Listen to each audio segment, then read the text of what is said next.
gonna eat gross stuff.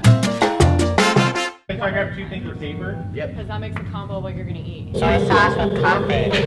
This flavor is gross. That's when you put this is the soy sauce. I brewed a cup of this coffee, the pumpkin spice. I literally spit it out. It tasted like poison. Yeah. How's it smell? It doesn't smell good. I'll put the whole thing in there. Looks a little filmy. I feel bad. I'm scared. Do you think it's sick? It's hot. How's it taste? Not good. Good. I'm getting. We're not at that line. Melted cup in it. It's fine. Okay, I'm good with this, right? Nope. Keep drinking. My choice. Ah. Your pick. I'm gonna pick Choices. the donut. The donut. Ooh, Okay. Picking the donut. Jalapenos. Ooh. That's not that bad. I'm cool with that. Yeah, that's perfect. yeah. That's Oh, good. yeah. Pour a little bit of juice on Yeah, I it. think so too. There we go. That was one jalapeno. The juice is all over. It's like not that bad, but it's messing with We're in my it. Let's go. mind. It's so bad. Okay, I got bread and ranch. I don't like You get an ranch. easy one. You don't like ranch? I don't. Make sure you put a lot on it. Oh, okay. That No, that's enough. That's why I brought the tart. Oh, okay. Just, you know you have to eat half of that thing. How's it taste? It tastes like ranch on bread. Oh, we got mayo. Mayo? Okay. Mayo. Am I putting more back in? Not a fan of mayo. Chocolate chips. With mayo. Mayo and chocolate chips. Ooh. There you go. Okay. I say put it in a cup and you mix Yeah. it in there and spoon it in your mouth. Yes. Perfect. Turkey Ooh, it's bacon. expired Katie's not too. cheap. What? Oh, it's blended? Oh, yeah. Are we blending it? A couple in there. The chips. Okay. Ooh, That's yummy. No, that'll work. That's good. Oh, it smells horrid. Smells like mayo. I literally. Gross. I can hear it. It's like it just sounds Ah, Pringles. Okay. Okay. And chocolate chip cookies. That's a good combination. That's so dumb. That's easy. Just plain. Just kidding. Mayo with cheese dip. Ugh. Ooh. Don't use a spoon, just drink it.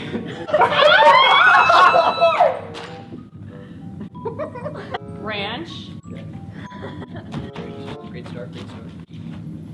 Pickles. That's not that bad. That's not as bad. Too normal. There we go. Put Okay, some more on that okay. bread. He says no.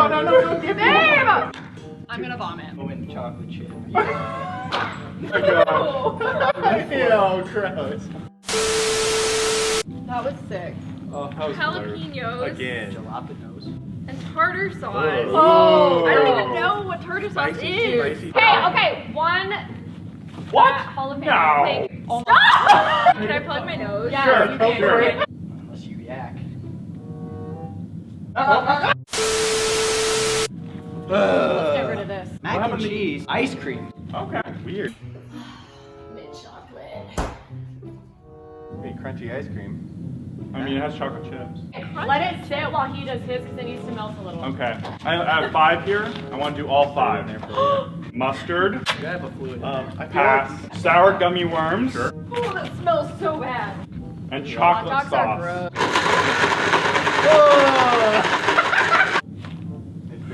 That was good. Dude. Oh!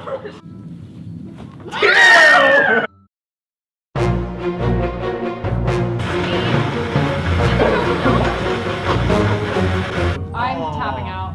No, yeah. What's the sound of it? Leave 3, Isaac hanging. 2, 1, go.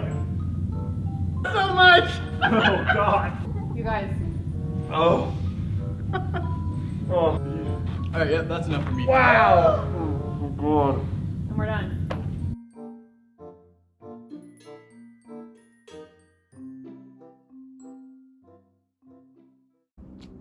Hi youth! LOL to the disgusting / hilarious video we just watched of me and all the other of our youth leaders at the Papillion campus eating nasty stuff. Honestly, I rewatched it and I felt like I was gonna vomit again.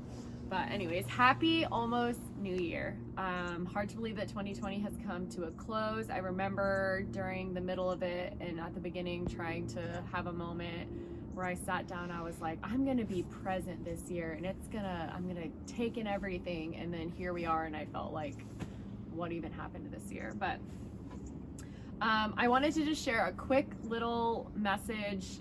Do I even call it that? It might be more of a devotional. It's just going to be something short and sweet to just encourage you guys as we go into this next year. I wish that we were all hanging out for New Year's Eve with a lock-in and a school bus taking us around town and doing all the things. I wish we were doing that this year, but it's going to look a little different, but I still think it's good and it's okay.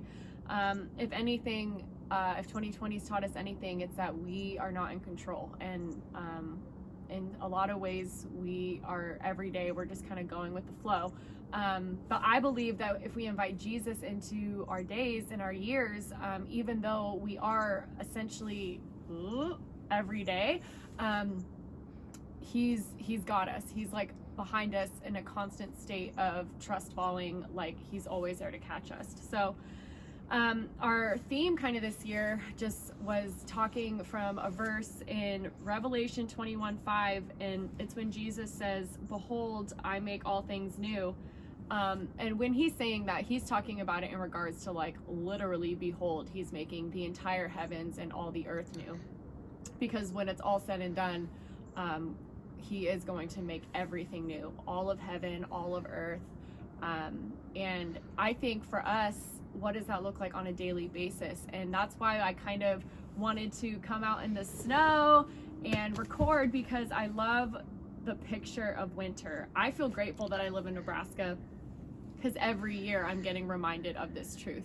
A lot of people who like live in California and stuff, they don't get the visual reminder every year, but we who live in states that have seasons that are very extreme from one to another, we get the visual reminder every year of things being made new, because at some point all of this snow is going to be gone. Everything that's underneath wanting to come up and grow out is going to come forth in the spring. And so winter reminds me, and I think can remind all of us, that God is always doing something beneath the surface. What we see is pretty, but eventually we're going to get sick of it.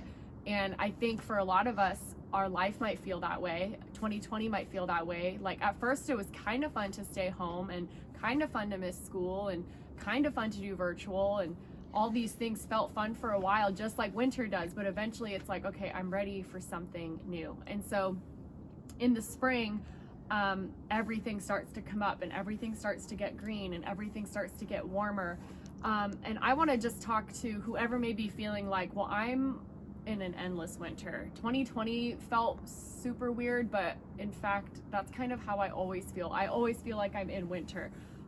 It's always cold. And so to anyone that's feeling that way, Jesus is the only one that can bring your spring. And so if in 2021 you're thinking like, what's going to change? Probably nothing unless you invite Jesus in. And so he can make all things new. And I was even reading this morning, and I was reading in Matthew, the book of Matthew, and Jesus literally, his first big huge sermon, well, like his one really like concise sermon called the Sermon on the Mount, he starts it out by talking about these things called the Beatitudes. And the Beatitudes is just another it just derives from the word talking about blessed or happy. And I find it interesting, like you look around the world and everyone's trying to figure out what it means to be happy and live a happy life. And Jesus tells us, he like literally lays it out, like bullet points it. And he talks about people are happy when they are humble and they deny themselves. People are happy when they're gentle and they're not easily provoked and they're slow to anger. People are happy when they have compassion and they do things that are beneficial to others and instead of themselves. People are happy when they're pure in heart and they don't have secrets and they're not hiding things. People are happy when they try to make peace with others. People are happy when he even says people are happy when you suffer for doing what is good.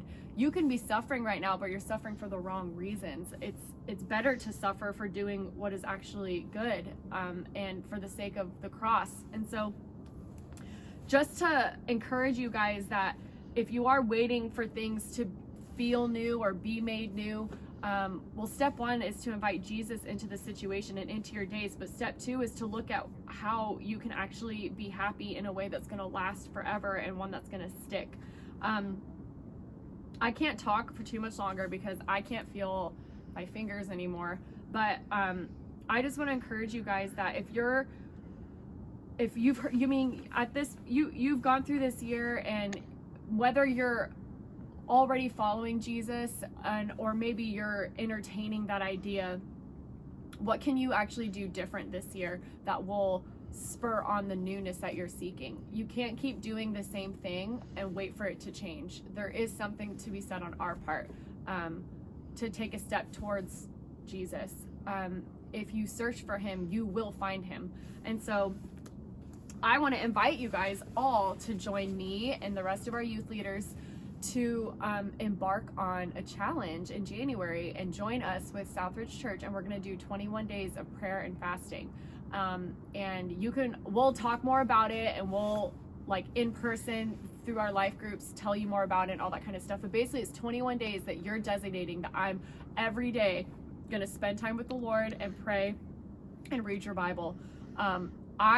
I guarantee that you will sense a difference in your heart, in your spirit, in your life, in your mind when you do that. And so we'll talk more about that in person, but I just want to challenge you guys, even like from me, join us in 21 days, come to the prayer nights that we have at the church, go to the website and read all about it, download the prayer guide, watch the video devotionals that will go out every day.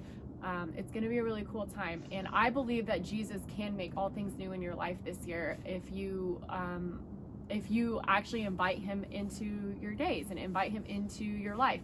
So we love you so much, and we hopefully will see you soon. Bye.